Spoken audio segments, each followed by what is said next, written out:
The question is, which cost function belongs to natural monopoly? The options are four. We need to find out which of these cost function depict the natural monopoly. Okay, in a natural monopoly, and let me write it here. For a natural monopoly, natural monopoly, average cost curve, average cost curve keeps keeps on falling, falling with every unit produced. Okay, due to the increase in the economies of scale. Okay, that results from the firm's high level of efficiency. We know that very thing.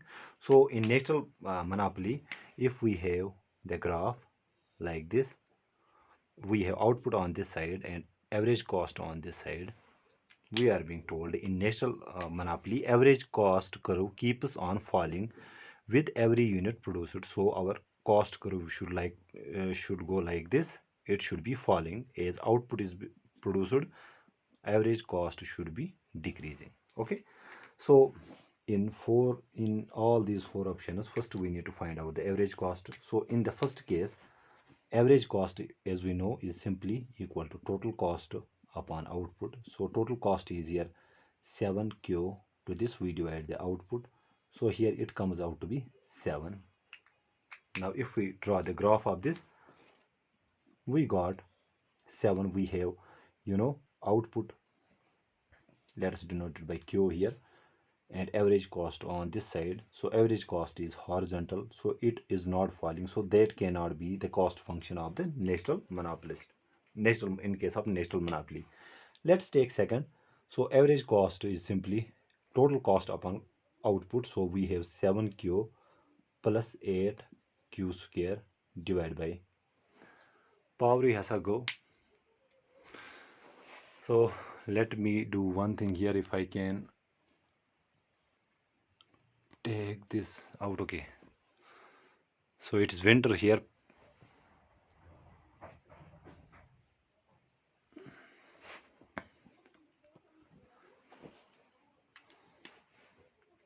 To this we divide by output. So this comes out to be 7q upon q is 7 plus 8 q. When we subtract it with 1, so it will become 8q. Okay, so in the second scenario, we have output on this side, average cost on this side. If we draw the graph of this, it will look like this. 8 is it is intercept and slope will be positive, so average cost is increasing here. So this is not also the case of monopoly, natural monopolies, you know total cost function. Let's take third into consideration.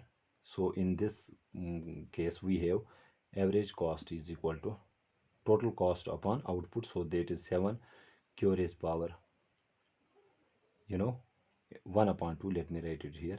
We divided by q, so this becomes 7. If I transpose it here, it will become q times q to the power. Transposing it will get, the exponent sign will get reciprocated. So we have 7 upon, bases are same, we can add here. So we have q 1 minus 1 upon 2, it will come out to be 1 upon 2. So this will become 7 upon under root 2.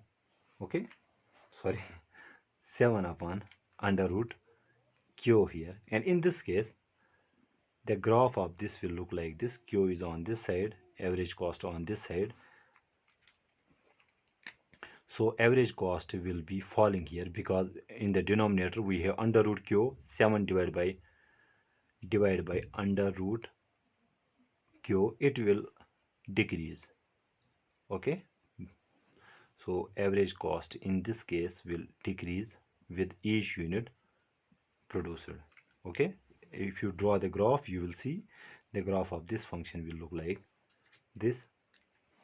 So this denotes the total cost function of a monopoly. And symmetrically we can see here, this cannot be the total the total cost function of a natural monopoly. Here average cost will be equal to 7q plus 8q cube divided by q. So this is 7 plus 8 q square. So its graph will also look like uh, we have quantity on this side, average cost on this side. It will look like this, I guess, average cost. So this also cannot be the total cost function. So only this option should be then correct, because in natural monopoly, for a natural monopoly, average cost curve keeps on falling with each or every unit producer due to the continued increase in the economies of scale that results from the firm's high level of efficiency.